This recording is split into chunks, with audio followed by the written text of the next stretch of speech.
क्या परीक्षा का पेपर लीक करने से वो इसलिए डर जाएगा क्योंकि उस पर 10 करोड़ रुपए तक का जुर्माना लग सकता है? क्या कोई इसलिए डर जाएगा कि उसे 10 साल तक की सजा हो जाएगी? अगर ऐसा होता तो सजाए मौत वाले अपराध चाहे रेप हो या मर्डर अब तक बंद हो चुके होते। लेकिन इसका मतलब क्या? क्या सरकार कानून ना बनाए? कानून बनाने के बाद भी अपराध ना रुके तो क्या सरकार कानून में बदलाव ना करे? और अगर कानून में बदलाव कर दिया जाता है, इसे सख्त कर दिया जाता है, और आगे सबसे बड़ी चुनौती क्या होगी? इसे सफलतापूर्वक लागू कैसे किया जाएगा? ये कुछ ऐसे मुद्दे हैं जिस पर सत्ता पक्ष और विपक्ष दोनों को मंथन करना चाहिए था, क्योंकि मुद्दा उन युवाओं से जुड़ा है जिनके बल पर हम विकसित भारत का सपना देख रहे हैं। मुद्दा उन युवाओं से जुड़ा है जो हर घर से जुड़े हुए हैं। लेकिन दुख की बात यह है कि संसद में चर्चा के दौरान हर पक्ष यह साबित करने में जुटा है कि दूसरे के राज में ज्यादा पेपर लीक हुआ करते थे। चलिए आज हम आवाज अड्डा में कोशिश करेंगे कि काम के मुद्दे पर चर्चा हो। नमस्कार, मैं हूं लक्ष्मण राय और इस चर्चा में शामिल होने वाले अपने मेहमानों से आपका परिचय कराऊंगा। उससे पहले सुन लीजिए कि जब संसद में ये बिल में संशोधन पेश किया गया तो अलग अलग नेताओं ने क्या कुछ बयान दिए, फिर हम लोग चर्चा की शुरुआत करेंगे। जो सब सेक्शन 1 ऑफ सेक्शन 10 था उसमें था कि any person or persons involved will be liable to a punishment not less than 3 to 5 years and a fine up to 10 lakh. आज ये जो अमेंडमेंट लाया जा रहा है, इसके तहत the same duration of imprisonment has been made not less than 5 to 10 years and fine up to 50 lakh. मजबूत थी, there was fine up to 1 crore in the 24 act, उसको बढ़ा करके अब 5 करोड़ किया जा रहा है। देश के युवाओं पर पैलेट गन्स और AK-47 चलवाने की क्या आवश्यकता थी? क्या वे आतंकवादी थे? किसने ऑर्डर दिया? प्रधानमंत्री जी ने दिया? गृह मंत्री जी ने दिया? अगर देश का युवा निराश हो जाए, अगर देश का युवा निराश हो गया, उसकी उम्मीद टूट गई, तो सबसे बड़ी हार भारत की हार होगी। और हम कांग्रेस और विपक्ष के लोग जान दे देंगे मगर भारत की हार नहीं होने देंगे। एक प्रधान जी को हटा करके प्रधानमंत्री बचा लिया आपने, लेकिन आपको भगवान भी माफ नहीं करेंगे क्योंकि आप चढ़ावा चोरी में शामिल हुए हैं।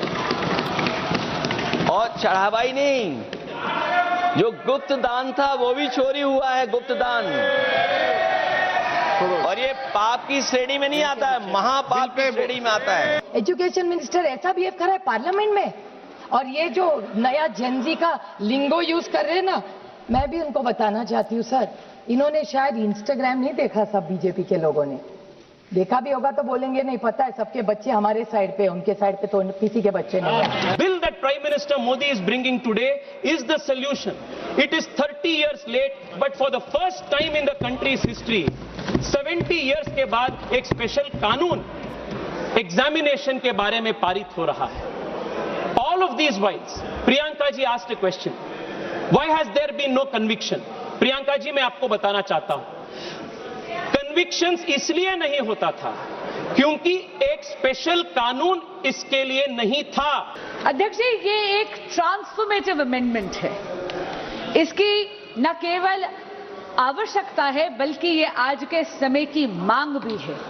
और इस अमेंडमेंट को लाना आदरणीय प्रधानमंत्री श्री नरेंद्र मोदी जी की संवेदनशीलता और उनकी जिम्मेदाराना सरकार का प्रमाण है।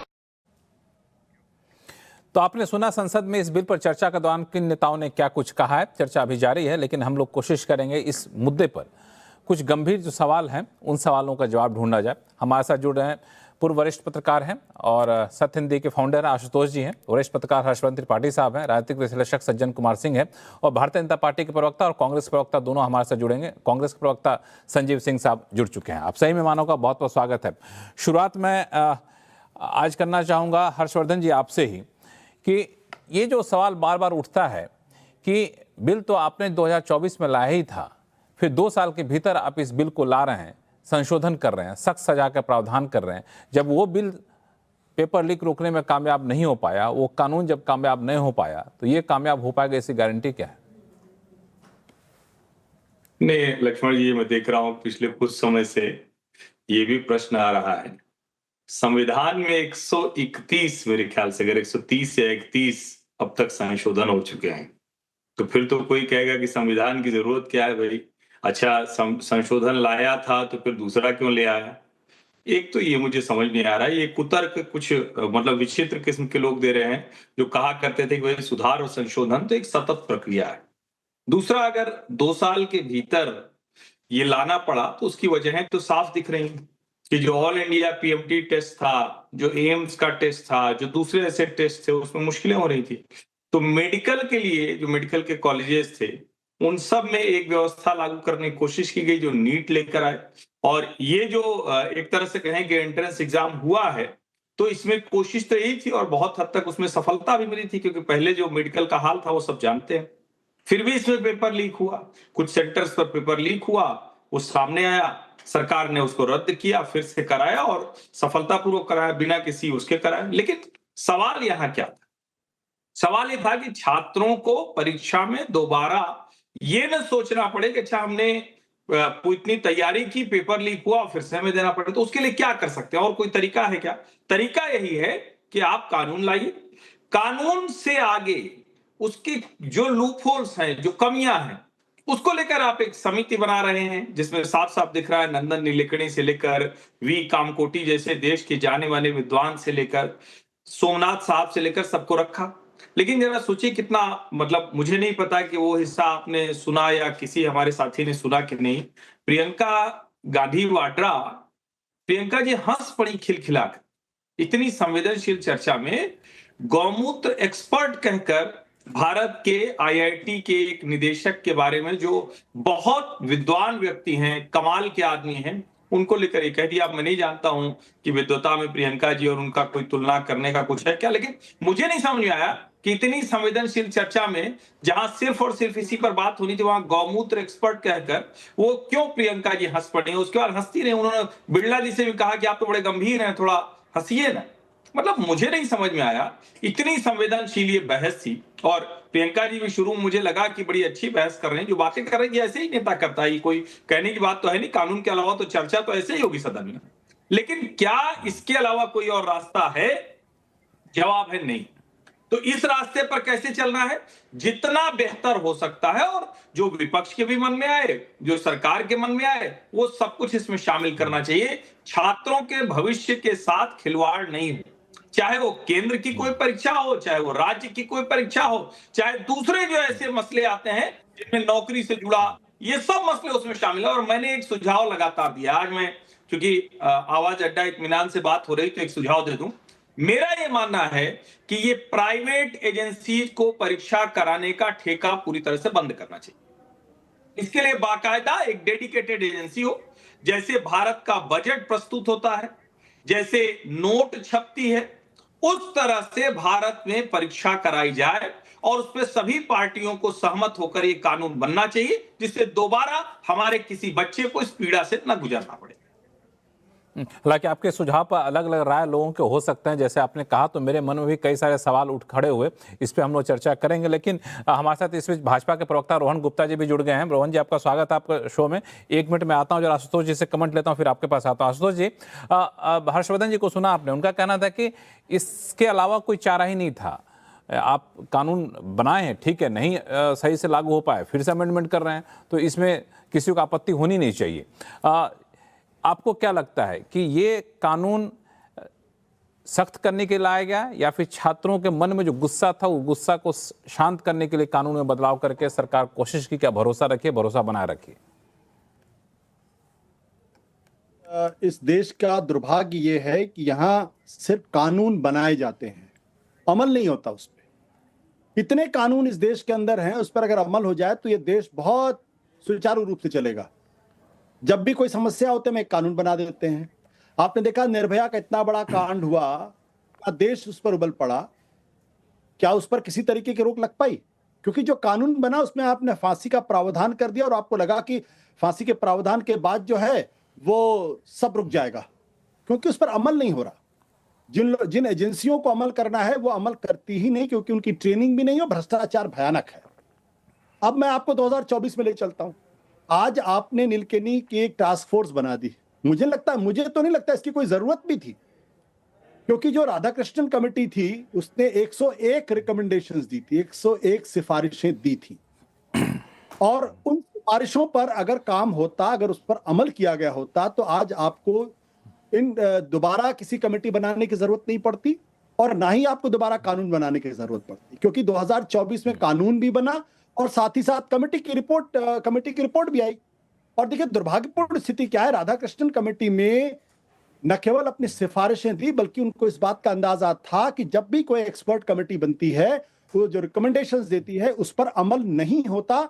इसलिए उन्होंने ये भी कहा था कि high powered steering committee under the ministry of education होनी चाहिए, जो ये देखे कि जो सिफारिशें दी गई हैं, जो सरकार अमल में लाना चाहती है, उस पर इंप्लीमेंटेशन हो रहा है या इंप्लीमेंटेशन नहीं हो रहा है। अब 101 सिफारिशों, मुझे नहीं मालूम कितनी सिफारिशों पर अमल हुआ। उन्होंने तो ये भी कहा कि भाई डिजी एग्जाम होना चाहिए, मल्टी स्टेज ऑथेंटिकेशन होना चाहिए, आधार कार्ड बायोमेट्रिक्स होना चाहिए, 1000 सिक्योर टेस्टिंग सेंटर्स होने चाहिए, डोमेन स्पेसिफिक स्टाफ होना चाहिए। अभी मित्र हर्षवर्धन जी कह रहे थे कि भाई प्राइवेट को नहीं, साफ तौर पर लिखा हुआ रिड्यूसिंग डिपेंडेंस ऑन कॉन्ट्रैक्टर्स होना चाहिए, क्लोज कोऑर्डिनेशन विद स्टेट होना चाहिए, साथ ही साथ सीसीटीवी सर्वेलेंस होनी चाहिए, एआई मॉनिटरिंग होनी चाहिए, हाइब्रिड एग्जामिनेशन होने चाहिए, एनक्रिप्टेड क्वेश्चंस होने चाहिए, कॉन्फिडेंशियल सर्वर्स होने चाहिए, हाई स्पीड प्रिंटर्स होने चाहिए, question distribution in PPT format में होनी चाहिए। सब तो है। आप नया क्या करना चाहते हैं? मतलब ये कमेटी कौन सी नई रिपोर्ट दे देगी जिसके आधार पे जो पेपर लिखे रुक जाएगा? रोहन गुप्ता जी, इतने सबसे बड़ा साल, रोहन गुप्ता जी, जो सवाल अभी आशुतोष जी उठा रहे हैं, ये सवाल संसद में चर्चा के दौरान भी अच्छा सॉरी, अपनी बात पूरी कर लीजिए। 10 सेकंड मैं सिर्फ इतनी सी बात कह रहा हूं कि हमें जो कानून बनता है उसके इम्प्लीमेंटेशन पे जोर करना चाहिए, हमें पुलिसिंग पे जोर करनी चाहिए, इन्वेस्टिगेशन पे जोर करनी चाहिए। अभी आपने देखा कि बड़े फैनफेयर के साथ उस मुखिया को गिरफ्तार किया गया और पता चला कि वो तो बरी हो गया।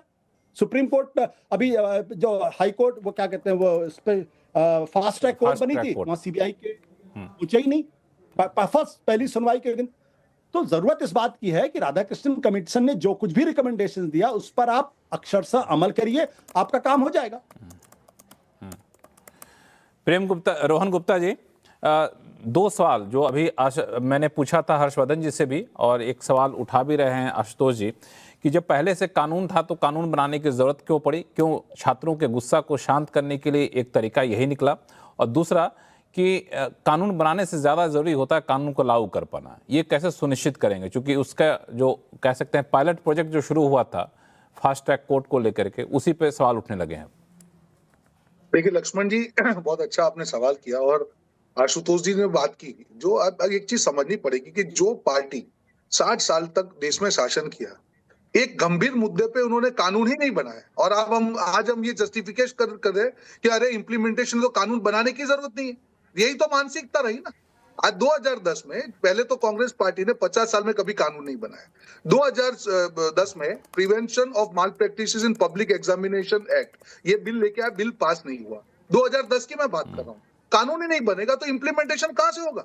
मतलब आप ये कहना चाह रहे हैं कि कोई चीज का हमको कोई चीज रोकनी है क्योंकि इम्प्लीमेंटेशन अभी तक नहीं हुआ है तो हम कानून ही बनाएंगे। कानून कब बना लक्ष्मण जी? कानून अभी 2 साल हुए, ठीक है। ये गंभीर मुद्दा है, और ये जो क्योंकि नीट का मुद्दा नहीं है, ये पब्लिक एग्जामिनेशन का मुद्दा है, और टेक्नोलॉजी जैसे जैसे आगे बढ़ती जाती है उसके जो मेजर्स है वो भी चेंज होते जाते हैं। और आशुतोष जी जैसे सीनियर व्यक्ति का ये कहना कि ये कमेटी की जरूरत है, मुझे नहीं लगता है कि ये कहना चाहिए।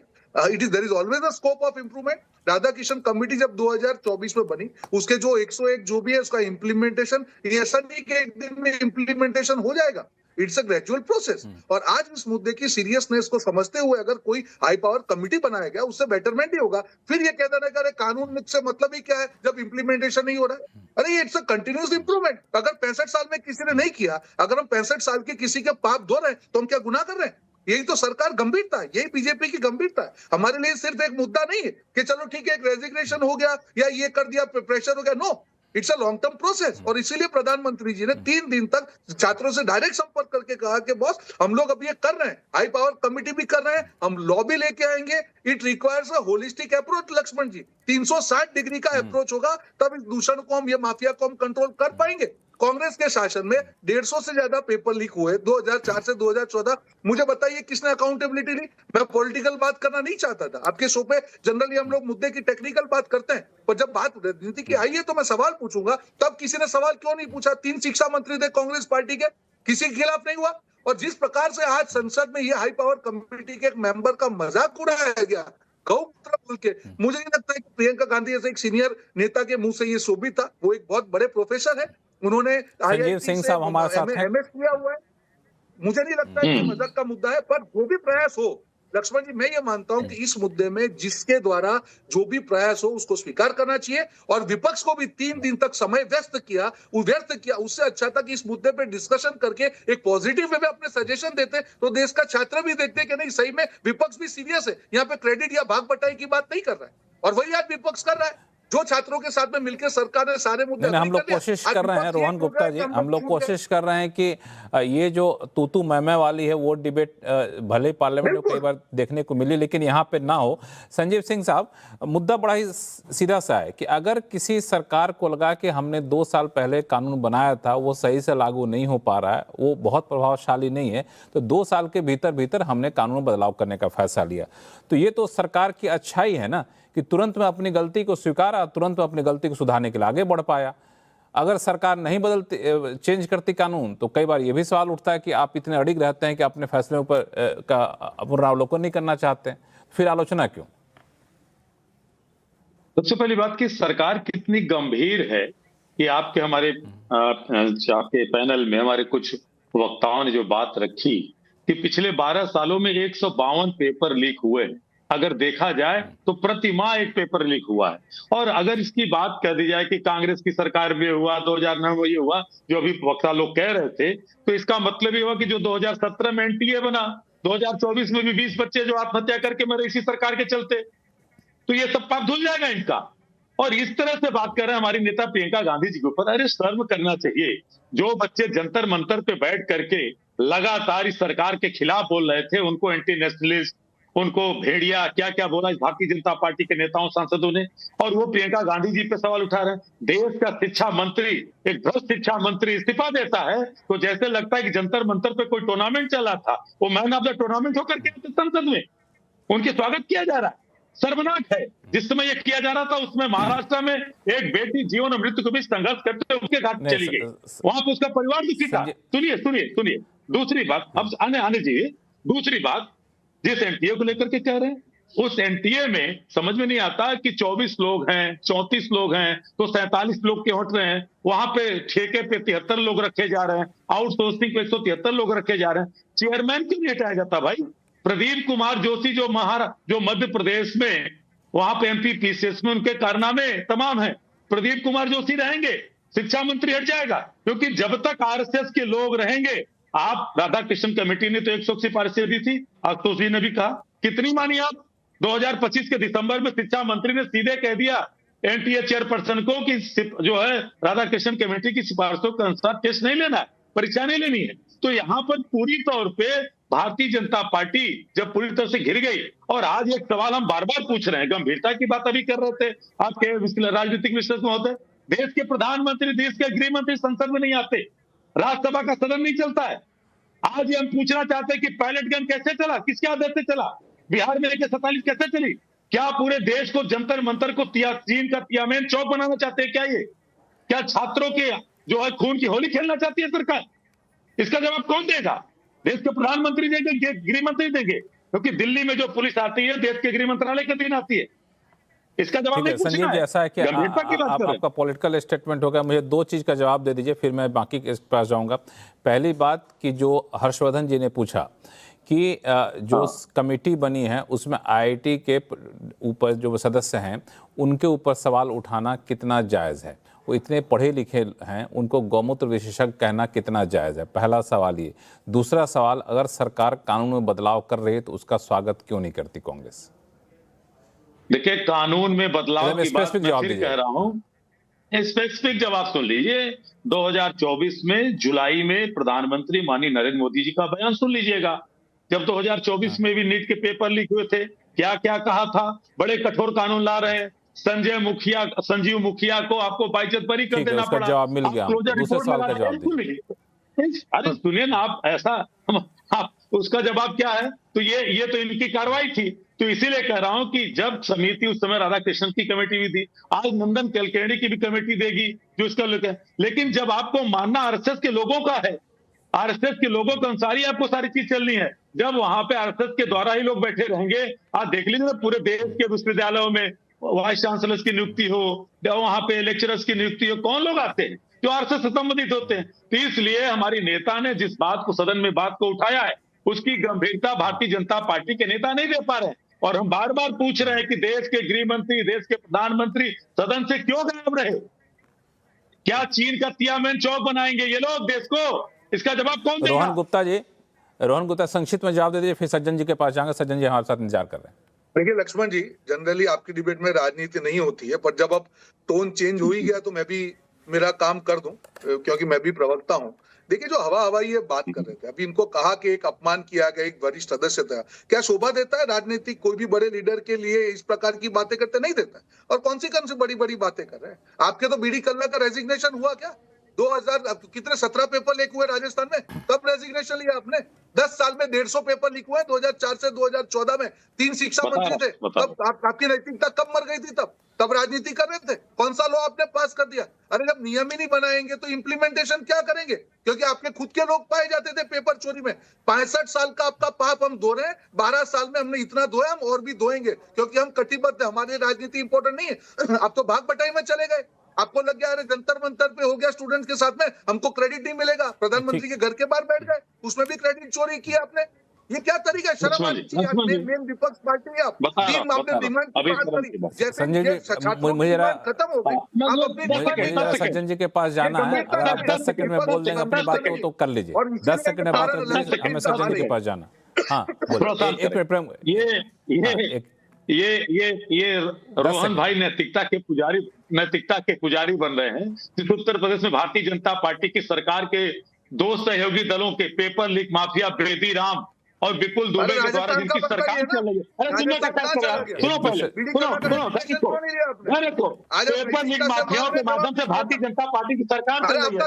उत्तर प्रदेश में आधा दर्जन से ज्यादा परीक्षाओं को गिनाऊंगा, रोहन गुप्ता के मुंह से जाएंगे। पेपर लीक माफियाओं सबसे मेन मुद्दा यही है, रोहन गुप्ता जी और संजीव जी, सबसे गंभीर मुद्दा है कि आप लोग अपने अपने प्रवक्ताओं को संबोधित कर रहे हैं। आप संजीव जी को संबोधित कर रहे हैं, संजीव जी रोहन गुप्ता जी को संबोधित कर रहे हैं, जबकि मुद्दा यह है कि जिस जेन जी के जिस युवाओं के आक्रोश की वजह से बिल लाया गया, उस युवाओं को कोई संबोधित नहीं कर रहा है। युवाओं को बिल्कुल इस बात से लेना देना नहीं है कि कांग्रेस के शासनकाल में हमारा पेपर लीक हुआ या फिर भाजपा के शासनकाल में पेपर लीक हुआ। युवाओं को तो सिर्फ एक ही सवाल है कि भाई अब आज से पेपर लीक ना हो, ये आप सुनिश्चित कर दे। सज्जन कुमार सिंह साहब, दोनों पक्ष को आपने सुना, इससे पहले हर्षवर्धन जी भी बोले और आशुतोष जी बोले, आप किधर हैं सज्जन जी? नहीं देखिए, हम तो इस प्रोटेस्ट को कतई तौर पे बीजेपी कांग्रेस के बाइनरी से या एनडीए या इंडिया ब्लॉक के बाइनरी से नहीं देख रहे हैं। शुरू से ही हमारा मानना है, जब से ये पॉपुलर नहीं हुआ था, कि आप अगर अपने आसपास, अपने परिवार, अपने पड़ोस, अपने रिश्तेदारों, मित्रों के परिवार में, बच्चों के पर्सपेक्टिव में उनमें कन्वर्सेशन, जब ये प्रोटेस्ट मास स्केल पे नहीं आया था तब से उनमें शुरू हो गया था ये बात, कि उनके बीच की कन्वर्सेशन ये थी कि उनके लिए कोई आवाज उठा रहा है, लद्दाख से आके आवाज उठा रहा है। तो सबसे पहली बात तो ये है कि ये लेफ्ट और राइट और आइडियोलॉजी और बीजेपी कांग्रेस के पर्सपेक्टिव से नहीं देखा जा रहा था। जो इसके स्टेक होल्डर जो छात्र हैं, उनके लिए उनकी चिंता, वो एक नई पीढ़ी की चिंता, जो युवा वर्ग है जिसको आप जेनजी आज के डेट में कह रहे हैं, उसकी चिंता वो दिख रही थी। दूसरी बात देखिए, चूंकि ये इतना बड़ा मुद्दा इसलिए बना है क्योंकि आपने परीक्षा को ऑल इंडिया लेवल पे करवाने का प्रयोग शुरू किया है। ऐसा नहीं है, कोई ये नहीं कह रहा है कि परीक्षा में चोरियां पहले नहीं होती थी, पेपर लीक पहले नहीं होता था। आपने सेंट्रल यूनिवर्सिटीज के लिए, मेडिकल एग्जामिनेशन के लिए, इंजीनियर के लिए सेंट्रलाइज्ड एग्जाम किया है, तो निश्चित तौर पे उसका रिएक्शन जो आएगा, उसका स्केल बड़ा होगा, इंटेंसिटी ज्यादा होगा। तीसरी बात आप देखिए, राज्य सरकार में चाहे बीजेपी शासित प्रदेश हो, गुजरात हो, उत्तर प्रदेश हो, चाहे वो बिहार हो, चाहे वो कांग्रेस शासित प्रदेश हो, चाहे आम आदमी पार्टी की पंजाब हो, वहां पे भी पेपर लीक हो रही है।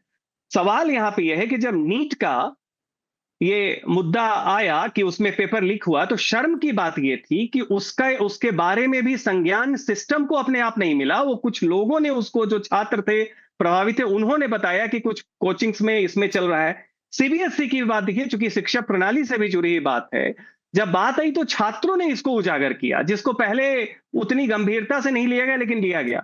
धर्मेंद्र प्रधान की बात हो रही है। जब पार्लियामेंट्री कमेटी जो थी, स्टैंडिंग कमेटी ऑन एजुकेशन, उसने रेड फ्लैग किया एनटीए के बारे में, नीट के मामले में, जब उसके बाद आया, धर्मेंद्र प्रधान जी ने रिजेक्ट कर दिया कि ये तो, इसमें तो अपोजिशन पार्टी के भी लोग हैं, हम इसे गंभीरता से नहीं लेते हैं, हम राधाकृष्णन कमेटी जो है उसकी रिपोर्ट पे अमल करेंगे।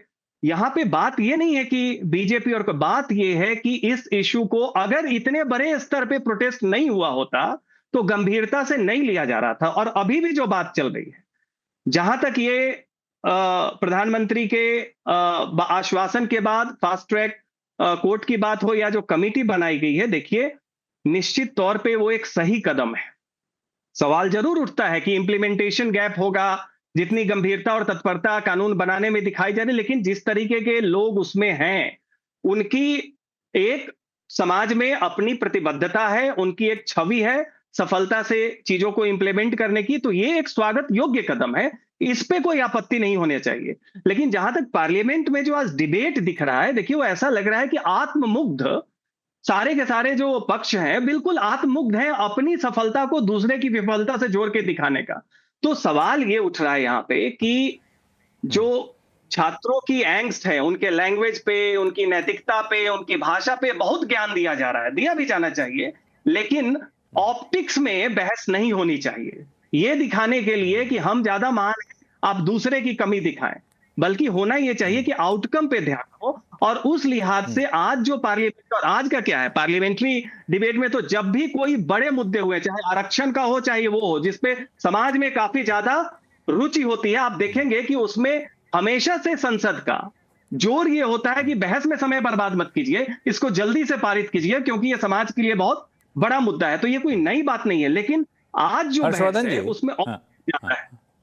जी हर्षवर्धन जी, मैं इन्हीं सज्जन जी की बात को आगे बढ़ा के आपसे एक सवाल पूछना चाहता हूं कि इस पेपर लीक मामले में जिस तरीके से आंदोलन हुआ, जनता, युवाओं का आक्रोश बढ़ा, उसके बाद प्रधानमंत्री ने जो पहल की, लगातार 72 घंटे में 3 रील बना करके सीधे उन प्रदर्शनकारियों को संबोधित करना, और अब ये रिफॉर्म के लिए टास्क फोर्स बनाना, अब ये बिल लाना, बिल में संशोधन करना, आपको लगता है कि इस सिलसिला को आगे बढ़ते हुए इस सदन के में चर्चा के दौरान एक मैसेज देना चाहिए उन युवाओं को, ये बिल ला रहे हैं और बिल सिर्फ एक महज कानून नहीं रहेगा, बल्कि आप भरोसा करिए इसको हम सही तरीके से इम्प्लीमेंट करने के लिए हर संभव कोशिश भी करेंगे।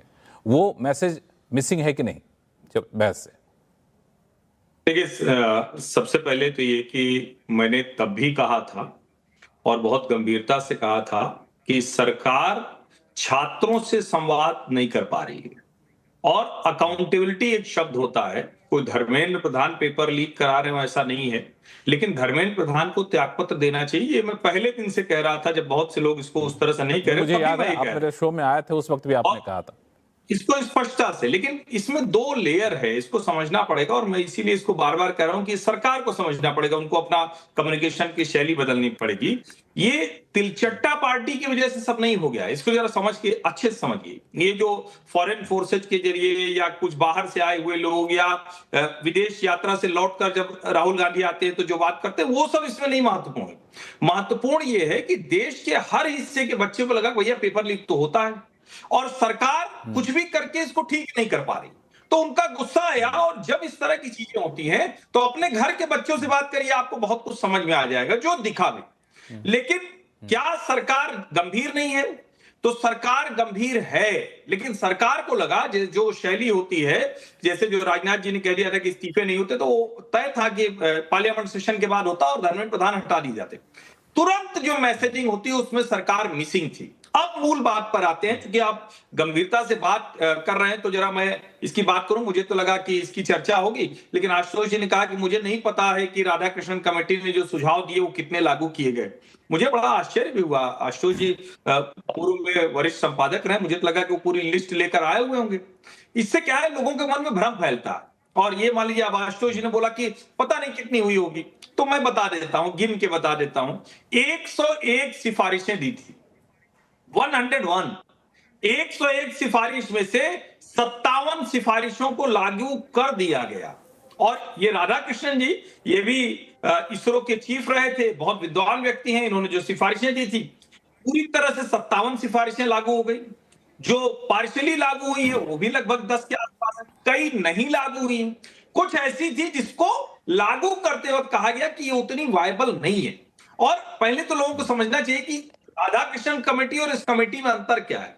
राधाकृष्णन कमेटी की जो सिफारिशें है वो बहुत शानदार है, उसको सरकार लागू कर रही गंभीरता से। ये जो कमेटी बनी है, जितने इसके एस्पेक्ट होते हैं परीक्षा कराने के, उन सब के एक्सपर्ट को रखा गया, जिससे कि आप नए तरह से इसको और सोच पाए कि आखिर इतना हमने किया फिर भी क्यों हो रहा।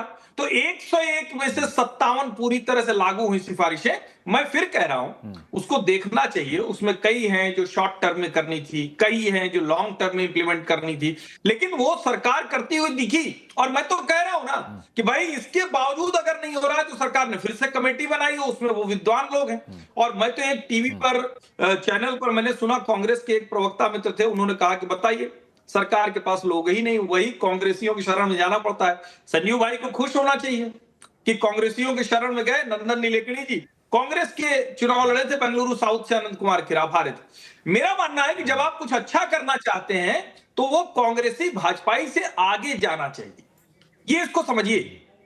देश में जब आप कोई भी अच्छा काम करना चाह रहे, रिफॉर्म जो है ना वो ब्लॉक्ड माइंडसेट से नहीं होता है। और नरेंद्र मोदी कम से कम ये बार बार उन्होंने दिखाया है कि अगर उनको लगता है कहीं तो उसको करेक्ट करते हैं, वो अपने आप को करेक्ट करने में कोई कोताही नहीं बरतते। हाँ, इस बार निर्णय लेने में जो देरी हुई उसका दुष्परिणाम सरकार को भुगतना पड़ा। मैं उम्मीद करता हूं कि अगर सरकार को ये समझ में आया होगा तो उनके लिए निर्णय लेने में आगे आसानी होगी।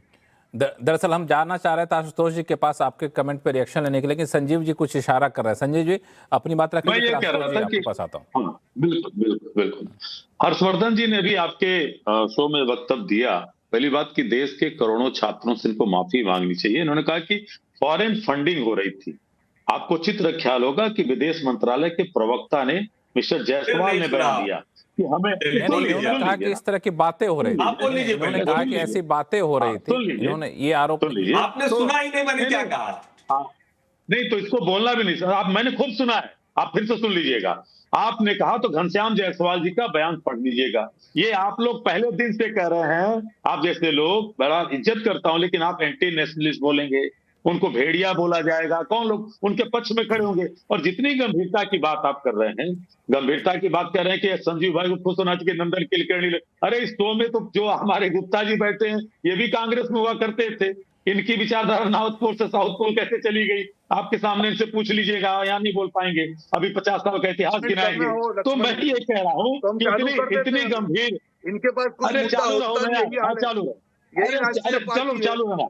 हाँ सुनो यार, अभी सुनो, आप क्यों, अभी क्या किया आपने? हाँ मुद्दे, अरे जानता हूँ, सुनो लॉ बनाया आपने, तो मैं ये लॉ बनाया। हाँ सुनो, एक भी लॉ बनाया? सुनो यार, किसी को लॉ भी देख रहा, देश लॉ देख रहा है, संजीव मुखिया को देख रहा है, बेबी राम को देख रहा है, विपुल गुप्ता को देख रहा है, 152 पेपर लीक देख रहा है। मैं ध्यान लूंगा, कपिल सिब्बल भी शांत रहो, अभी बता रहा हूँ। कपिल सिब्बल भी थे मंत्री, रेजिग्नेशन लिया आपने? नहीं लिया।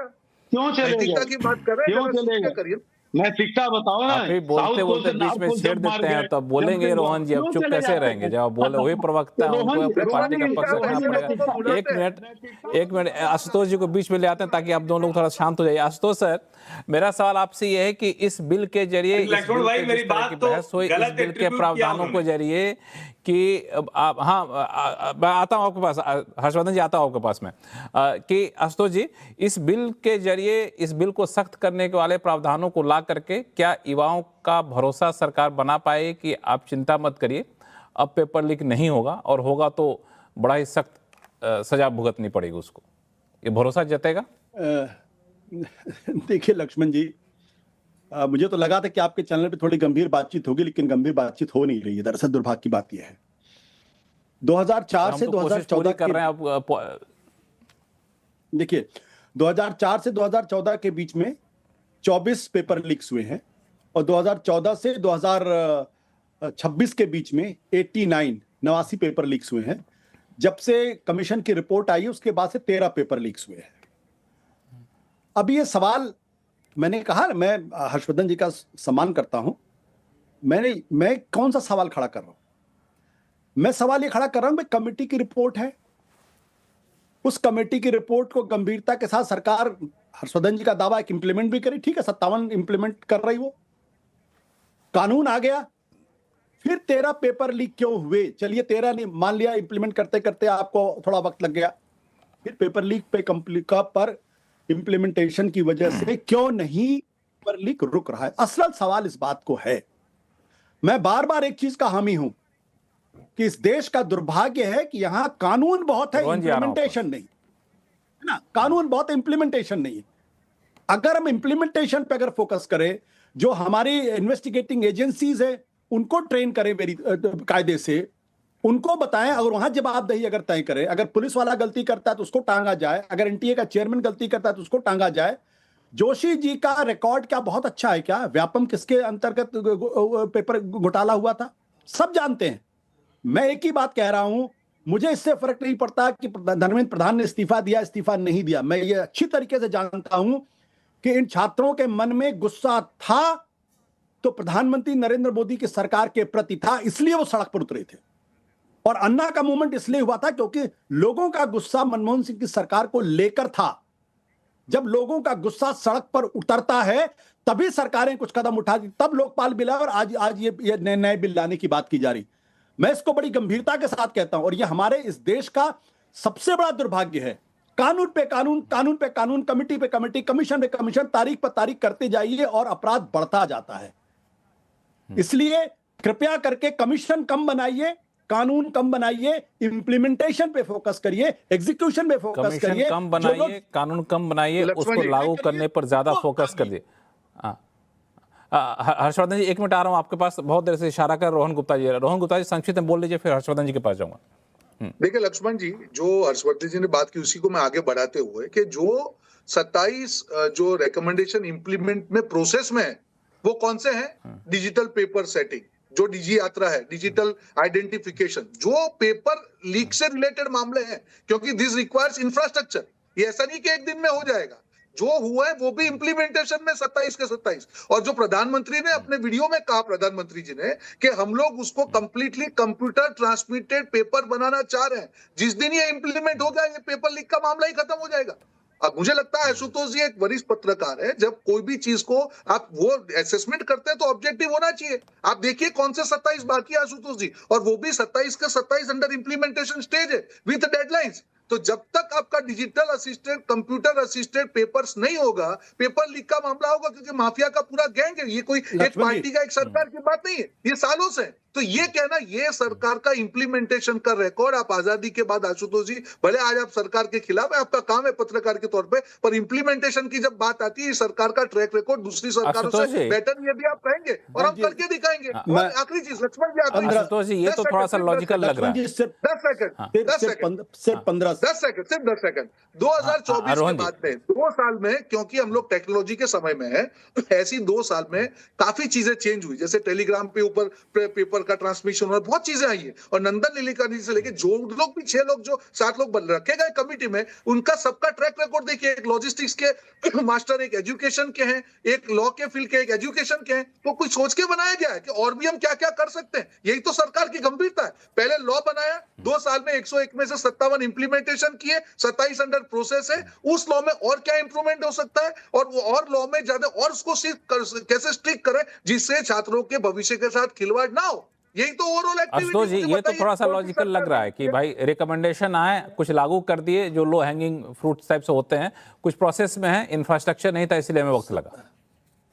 सर जी एक बात आप मुझे बता दीजिए, कितना वक्त लगेगा इस कमीशन की रिकमेंडेशंस को लागू करने में? 2 साल, 3 साल, 4 साल, 5 साल, 10 साल, कब, कितना? मैं जो कहना चाह रहा हूं, 2 साल बता रहा हूं, मैं आंकड़े के साथ बोल रहा हूं आशुतोष जी। अगर जानते हैं कि मैं आंकड़ों के साथ, digital infrastructure will be completed in next 2 years, computer assisted new question papers in all exams in next 2 years, Digi Yatra के तहत जो डिजिटल आइडेंटिफिकेशन है that is within next 2 years। तो हर चीज, और जो असेसमेंट सेंटर्स है, remote assessment centres which are again digitally monitored remote assessment centre, ये भी विद इन नेक्स्ट 2 years।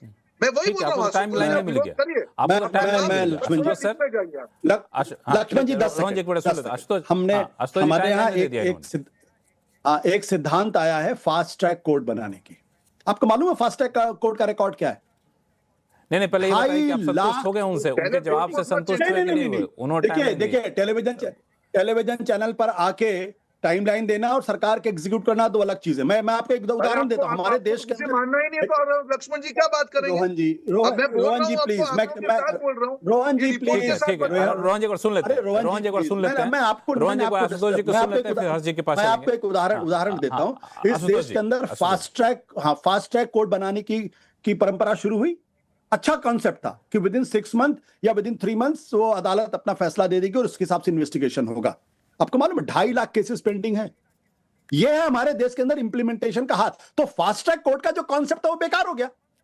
अगर आप कमीशन की रिपोर्ट को अगर 1 साल के अंदर अगर आप उसको नहीं इंप्लीमेंट कर सकते आज के टेक्नोलॉजिकल के जमाने में जहां everything is available on the clicks, आपको जो इंक्रिप्टेड क्वेश्चंस बनाने इसमें कितनी दिक्कत लगती है, कितना प्रॉब्लम है? आपको 2 साल चाहिए। हर्षवर्धन ये जो लॉजिक आ रहा हूं आपको पास रोहन जी आ रहा हूं। हर्षवर्धन जी, ये लॉजिक आशुतोष जी का कई लोग दे रहे हैं कि फास्ट ट्रैक कोर्ट की बात तो कर दी है, उसको कानूनी जामा भी पहना रहे हैं आप, लेकिन फास्ट ट्रैक कोर्ट का हालत क्या है देख लीजिए आप, कैसे भरोसा करें? देखिए लक्ष्मण भाई, मैं कतई ये नहीं मान सकता कि आशुतोष जी को ये जानकारी नहीं होगी। आशुतोष जी को ये जानकारी बहुत अच्छे से है कि इस देश में फास्ट ट्रैक कोर्ट जैसे ही एमपी एमएलए कोर्ट बनी और पिछले 10 वर्षों में स्वतंत्रता के बाद सबसे तेजी से नेताओं के खिलाफ मामले सेटल हुए। और अभी भी जो फास्ट ट्रैक कोर्ट्स हैं, इसको जरा समझना चाहिए। जब हम कहते हैं इतने केसेज बचे हुए हैं, तो हम इसकी गणना करना भूल जाते हैं कि कितने केसेस आए और कितने केसेस में निर्णय हुए। उदाहरण के तौर 2023 में 81,471 मामले आए और 76,319 मामलों में निर्णय हो गए। होता क्या है ना, हम क्योंकि इसमें कहीं कोई संदेह, बहुत बड़ा देश है, बहुत सी समस्याएं हैं, बहुत कुछ है, तो आपको हमेशा वो आधा खाली या चौथाई खाली वाला गिलास दिखा के चाहें तो आप एक निराशा का भाव पैदा कर सकते हैं। ये बड़ा आसान होता है। अच्छा, सबसे आसान है जैसे फिल्मी डायलॉग होता है, तारीख पे तारीख। अच्छा लगता है, सिनेमा हॉल में लोग ताली बजाते हैं। लेकिन सवाल तो ये है कि आपको क्या पता है, सुप्रीम कोर्ट में सर्वाधिक न्यायाधीश की अभी इसी समय है, सबसे ज्यादा। इससे पहले हमेशा वैकेंट रहते थे, उतने न्यायाधीश सर्वोच्च न्यायालय में रहते नहीं थे। ये छोटी छोटी चीजें, इस पर जब आप बात करेंगे तो ये सामान्य बात होगी। सामने वाला भाषण के अंदाज में बोलेगा तो लगेगा कि यार कितनी बड़ी बात बोल रहे हैं, कितनी बढ़िया बात बोल रहे हैं, लोगों के जनता के हक की बात बोल रहे हैं। लेकिन अब एक जरूरी बात, जब हम लोग राधा कृष्णन कमेटी की सिफारिशों की बात कर रहे हैं तो वो गंभीर चर्चा नहीं है। बड़ा विचित्र है, बड़ा दुख हुआ मुझे सुन के कि गंभीर चर्चा नहीं। राधा कृष्णन कमेटी की सिफारिशों पर अब आप नहीं पढ़ के आए, आप नहीं देख के आए कितनी लागू हुई सर, तो अब इसमें क्या करें, लेकिन वो गंभीर तो थी ना। फिर संजीव भाई ने गलत एट्रीब्यूट किया। मैंने तो उनको बताया कि जब इस तरह की चर्चा होती है तो ये अच्छी बात नहीं है। अब एक लड़का अचानक बोस्टन से आया, और आप लोगों को तो सोचना चाहिए। देखिए आशुतोष जी तो पत्रकार है, ये तो मानिए ठीक है, इनका अपना भाई संपादक रहे, सब कुछ इनका अपना रहा है, राजनीतिक करियर रहा है, दूसरी तरह से देखें। लेकिन आप तो विपक्ष हैं भाई, आप सोचिए ना जरा कि कुछ लड़के जिनका न कोई आधार है, ना आपके जैसा कैडर है, न कुछ है, वो अचानक खड़े हो तो उनके साथ लोग खड़े, विपक्ष के साथ लोग नहीं खड़े। साथ कुछ गड़बड़ हो रही क्या? ये विपक्ष को सोचना चाहिए। सरकार के ऊपर तो सवाल नहीं है भाई, उनके खिलाफ आंदोलन हुआ, इतने लोग सड़क पर उतर आए, तो क्या ये सरकार तो दबाव में है ही है। सरकार के खिलाफ तो जनता खड़ी है भाई, तभी।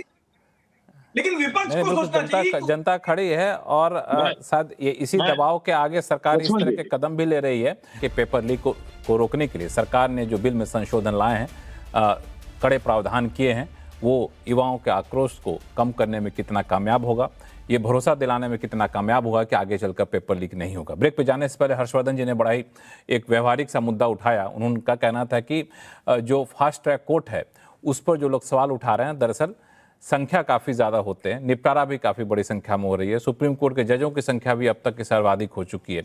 लेकिन एक सवाल, सज्जन कुमार सिंह साहब, अगर हम नीट के परीक्षार्थी हैं, हम तो सिर्फ यही चाहेंगे ना, अगर किसी ने नीट का पेपर लीक किया है तो सरकार जो दावा कर रही है कि तीन महीने के भीतर उसकी जांच हो जाए, 6 महीने के भीतर फैसला आ जाए, वो हो जाना चाहिए, मामला चाहे जितने भी आए, तभी तो भरोसा जनरेगा। देखिए बिल्कुल और इसमें मैं आशुतोष सर की जो बात है उससे आंशिक तौर पे सहमत हूं। कारण यह है कि देखिए, कल ही नीट पेपर लीक से जुड़े हुए मामले की सुनवाई थी। दिल्ली में 2 जो अभियुक्त हैं उसमें सीबीआई के काउंसिल पहुंचे ही नहीं, और सुनवाई जो उसकी है 3 अगस्त के लिए चली गई। ये स्पेशल डेजिग्नेटेड जो फास्ट ट्रैक कोर्ट था उसके अंदर ये पहली सुनवाई थी नीट से मामले।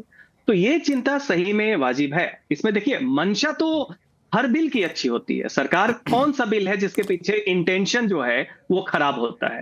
तो इंटेंशन पे अगर कोई क्रिटिसाइज कर रहा है तो वो गलत है। सरकार की नीयत सही है, मंशा सही है और परिस्थिति जन्य है, आंदोलन के बाद हुआ है, ये भी बात सही है। लेकिन इसमें जो लोग आए हैं उनकी विश्वसनीयता है। लेकिन बात यह आएगी कि अभी तो संसद इस कानून को बना रहा है, प्रधानमंत्री का सीधा निगरानी है। लेकिन वो कहते हैं ना, और भी गम है जमाने में मोहब्बत की सिवा। तो जब ये बात मामला पीछे जाएगा, जब और भी मुद्दे आएंगे, जब इस तरह की बातें आएंगी, तो जो प्रोसीजरल डिले होता है वो तो आपके लोअर रंग पे होता है। अब सीबीआई का काउंसिल क्यों नहीं पहुंचा? क्यों जो सुनवाई कल होना था 27 तारीख को, वो 3 अगस्त के लिए टल गया? तो आप देख रहे हैं कि इंप्लीमेंटेशन गैप तब हो रहा है जब सीबीआई से लेकर सब लोगों को संज्ञान में है कि प्रधानमंत्री खुद इसमें बहुत ज्यादा सीरियस, तब ये चीजें हो रही हैं। तो पहली बात तो ये है। दूसरी बात एक और, ये स्पष्ट तौर पे, और मुझे लगता है सब लोग इससे सहमत होंगे कि देखिए, इस जनरेशन को खासकर, ऐसा नहीं है कि पहले परीक्षाओं में कमियां नहीं थी, नहीं होता था, नकल नहीं होते थे। मैं तो बिहार से आता हूं, मुझे पता है कि नकल का क्या होता है। नकल तो एक तंत्र होता था, लेकिन फिर भी होम सेंटर बना दिए जाते थे। लेकिन सवाल यहां पे ये है कि शिक्षा और परीक्षा प्रणाली में जितना एक्सपेरिमेंट, प्रयोग जो है, जिस भी मंशा से सरकार ने किया, इस जनरेशन को झेलना पड़ा, उतना किसी जनरेशन को नहीं झेलना पड़ा है। सबसे ज्यादा एक्सपेरिमेंट इस जनरेशन के ऊपर हुए हैं, और वो एक्सपेरिमेंट इतना फास्ट किया गया है।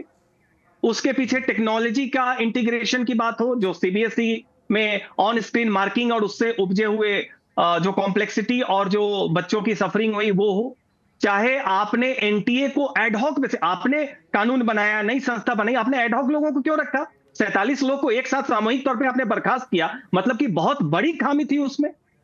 जब आप कोई बदलाव ला रहे हैं तो इंप्लीमेंटेशन आप बोनाफाइड एक्सपर्ट लोगों से क्यों नहीं करवा रहे? क्यों आप एडहॉक बेसिस में उन लोगों से? टेम्पोररी लोग परमानेंट सॉल्यूशन नहीं दे सकते हैं आपको, उनकी निष्ठा नहीं होती है, वो हमेशा अपने तरीके से आंशिक लाभ ढूंढेंगे। तो इंप्लीमेंटेशन की चिंता है। और इस जनरेशन को देखिए, परीक्षा और शिक्षा प्रणाली में चाहे लैंग्वेज पॉलिसी हो, न्यू एजुकेशन पॉलिसी हो, चाहे सेंट्रलाइज्ड एग्जामिनेशन सिस्टम लाए मेडिकल के लिए, सेंट्रल यूनिवर्सिटी के लिए, इंजीनियरिंग के लिए, उसकी जो इंप्लीमेंटेशन करने के लिए जिम्मेदार जो लोग थे, वहां पे बहुत ज्यादा गंभीरता दिखानी चाहिए थी। और उसके बाद जो मामले आ रहे हैं, आप देखिए, कल जो मामला आया स्पेशली डेजिग्नेटेड फास्ट कोर्ट में, सीबीआई का काउंसिल नहीं पहुंचता है, और मामला कल के 3 अगस्त के लिए सुनवाई किया जाता है। इस पे आज जवाब दीजिएगा कि ये जो प्रधानमंत्री जिस तरीके से गंभीरता दिखा रहे हैं, वो गंभीरता जमीन पर क्यों नहीं दिखती है? लेकिन संजीव सिंह साहब को जोड़ना चाहते हैं, पहले उनसे सुन लेते हैं, फिर आपके पास आता हूं, और तसल्ली से जवाब दीजिएगा आप, संजीव सिंह साहब। नहीं, लक्ष्मण जी, सवाल बिल्कुल सही अभी सज्जन जी जो पूछ रहे थे कि हमने शुरू में आपसे कहा कि इतने गंभीर विषय पे राज्यसभा में एमएसएमई का बिल पारित होता है, लेकिन पता चलता है इसकी चर्चा तक नहीं होती। आज जो सीबीआई की बात हुई, सीबीआई किसके अधीन आती है? गृह मंत्री माननीय अमित शाह जी के अधीन आती है। क्या अमित शाह जी सदन में होती इसका जवाब देते? कितने महत्वपूर्ण समय में सीबीआई आपकी क्यों नहीं कोर्ट को अटेंड करती है? पैलेट गन का मामला था, AK-47 का मामला था, इस सरकार ने तो उन छात्रों को यह भी कहा कि जो लोग गिरफ्तार हुए उनको रिहाई की जाएगी। लगभग 700 छात्र गिरफ्तार किए गए, और उसमें से आपको भी बता दूं कि 350 के आसपास जिनको पता चला कि उनका अदालत की कार्रवाई से उनको पेश करना जा रही, जो पुलिस बिहार की। तो आज ये सवाल जब सदन में महत्वपूर्ण और जिम्मेदार लोग बैठे होते, प्रधानमंत्री गृह मंत्री की तरफ से, तो बात होती। अभी बात कर रहे थे कि फास्ट ट्रैक कोर्ट की 750 से ज्यादा फास्ट ट्रैक है और 2.5 लाख केसेस पड़े हुए। सिस्टम तो ये भी चल रहा है आपका। और अभी जो ये रिजल्ट आया है, जो अभी रीनीट का एग्जाम हुआ 2026 का, 20,000 से ज्यादा छात्र आज भी हैं लक्ष्मण जी कि जिनके OMR सीट में नंबर कुछ है। वो पता चल रहा है कि वो लड़का गेंदा तमाम ऐसे जंतर मंतर पे भावक टहल रहे थे कि उसके 590 नंबर थे, और पता चला कि जो NTA शो करता है उसमें 169 नंबर आ जा रहा है। तो ये जो नकारा टेस्टिंग एजेंसी है, ऐसी एजेंसियों का क्या जरूरत है जो लगातार फेल है? सवाल इस पे रोहन है। गुप्ता और जी, इसका जवाब जब तक रोहन गृह गुप्ता मंत्री जी, प्रधानमंत्री एक नहीं मिनट में बैठेंगे तब तक नहीं मिल सकता। रोहन गुप्ता जी, एक मिनट में जवाब दीजिएगा कि जो गंभीरता प्रधानमंत्री ने दिखाई, एक एग्जाम्पल के तौर पर जो सब पेश कर रहे हैं, CBI उस तरह से एक्शन लेता, फास्ट ट्रैक कोर्ट में पहले दिन कुछ ऐसा होता जो एक लोगों के लिए बेंचमार्क बनता कि देखो फास्ट ट्रैक कोर्ट की बात प्रधानमंत्री ने की और देखिए आज पहले दिन फास्ट ट्रैक कोर्ट ने क्या सही कदम उठाया है। वो मिसिंग, देखिए लक्ष्मण जी, यानी ग्राउंड पे चीजें मिसिंग है। नहीं, मैं वही बता रहा हूं, एक एग्जांपल को लेके पूरा जनरलाइज करना मुझे नहीं लगता ये ठीक है। मैं आपको एक आंकड़ा देना चाहूंगा। नॉर्मल एक एग्जांपल देखिए, एग्जांपल सेट भी तो क्या आ सकता है। मैं बता रहा हूं, मैं बता रहा हूं आपको, इसीलिए ये सिर्फ वो सांकेतिक नहीं है, मैं आपको एक्चुअल आंकड़ा दे रहा हूं। नॉर्मल कोर्ट का जो डिस्पोजल रेशियो है हर एक महीने में, पहले महीने में 3.26% है लक्ष्मण जी, और फास्ट ट्रैक कोर्ट का जो डिस्पोजल रेशियो है 9.51% है। तो क्या इंप्रूवमेंट नहीं है लक्ष्मण जी? यही तो सिस्टम इंप्रूवमेंट है। जो फास्ट ट्रैक कोर्ट की हम बात कर रहे हैं वो स्कीम है 60-40, मतलब 60 सेंट्रल का है, 40% बजट स्टेट का है, उसमें इंप्रूवमेंट हो रहा है। पर जो सरकार इंप्रूवमेंट कर रही है, जहां पे 3% का रेट था पहले महीने में निपटारे का, वो 9.51% हो गया। जो फास्ट ट्रैक के केसेस है वो बढ़ के डबल हो गए, 1,43,000 हो गए, उसमें इंप्रूवमेंट हो रहा है, उसमें भी आपको शंका है। मैं आपको यही तो बोल रहा हूं कि ये सरकार जो 65 साल के खड्डे हैं उसको भर रही है, और आप एक्सपेक्ट कर रहे हैं कि भाई नहीं हम तो सारा ही अभी हो जाए, फिर भी हम करेंगे, हम वो हमारी जिम्मेदारी से तो नहीं भागेंगे। मैं वापस उस पर आ रहा हूं, जो 27 इंप्लीमेंटेशन नहीं हुए हैं वो सारे डिजिटल इंफ्रास्ट्रक्चर रिलेटेड इश्यूज है which will be implemented shortly. क्या मुझे बताएंगे 101 में से 27 इंप्लीमेंट हुए? कौन सी सरकार ने इतने रिकमेंडेशन इतने जल्दी किए हो? क्या नए रिकमेंडेशन नहीं आ सकते? क्या लॉ को स्ट्रॉन्ग नहीं कर सकते? 30 सेकंड में बताइए कि इतना कुछ सुनने के बाद आपको भरोसा जतेगा। आखिरी चीज लक्ष्मण जी, आखिरी चीज, अगर जो नया, एक मिनट लासू तो 10 सेकंड लूंगा फिर आप चालू कीजिए। और एक चीज, अगर प्रावधान आप नए बिल में देखेंगे 3 महीने में निपटारे का उसमें कमिटमेंट है, 90 days even with in fast track. ऐसा नहीं कि फास्ट ट्रैक के लिए this is general fast track, 90 days में केस का निपटारा होगा। ये सारी चीजें इंप्रूवमेंट है, कभी तो उसको असेस करते। आशुतोष जी, भरोसा कायम होगा देखिए कानून से? संक्षिप्त में बोलेगा, फिर हर्षवर्धन जी के पास जाना है। मैं बहुत संक्षेप में बोलूंगा। देखिए ये भी तो इंप्रूवमेंट है ना कि मनमोहन सिंह के 10 साल में 24 पेपर लीक और नरेंद्र मोदी जी के काल में 89 पेपर लीक्स। देखिए ये तुलना नहीं करनी चाहिए। अभी आप गूगल करिए, आपको मिल जाएगा। रोहन जी, अगर आप गूगल करेंगे आपको मिल जाएगा। मैं बता देता हूं, अभी आपको मैं आपको गिना सकता हूं, मैं सारे केसेस गिना सकता हूं। छोड़िए उस डिबेट में, मैं आप चलिए, मैं आइए फिर मैं अपने लिस्ट को हमारे सोशल मीडिया में पेश कर दीजिएगा ताकि लोगों को पता चलेगा। हाँ, समय बिल्कुल शो का समाप्त हो चुका है, इसलिए आप दोनों लोगों को रोकना पड़ेगा, मुझे माफी चाहता हूँ। हर्षवर्धन जी, संक्षिप्त में कि सरकार को अब यहां से क्या करना चाहिए ताकि बिल में सख्ती वाले प्रावधान लागू होंगे, पेपर लीक नहीं होगा, इस बात का भरोसा युवाओं को मिले? देखिए, मुझे लगता है कि इस पर जितनी बात हो गई है उसमें कोई नई बात अब जोड़ने की गुंजाइश नहीं है। लेकिन एक लाइन की बात यह है कि सरकार को छात्रों सहित हर सेक्शन से लगातार बात करनी होगी जिससे तिलचट्टे जैसी अराजकता दोबारा पैदा ना हो। एक लाइन की बात है। हर समुदाय से डायरेक्ट बातचीत करिए, सही कम्युनिकेशन हो ताकि इस तरह का आक्रोश पैदा ना हो। दूसरी भाषा में ये कहें, लेकिन आप सही मेहमानों ने अपना कीमती समय निकाला, इसके लिए बहुत बहुत धन्यवाद। आवाज अड्डा में फिलहाल इतना ही। देखते रहिए CNBC आवाज। नमस्कार।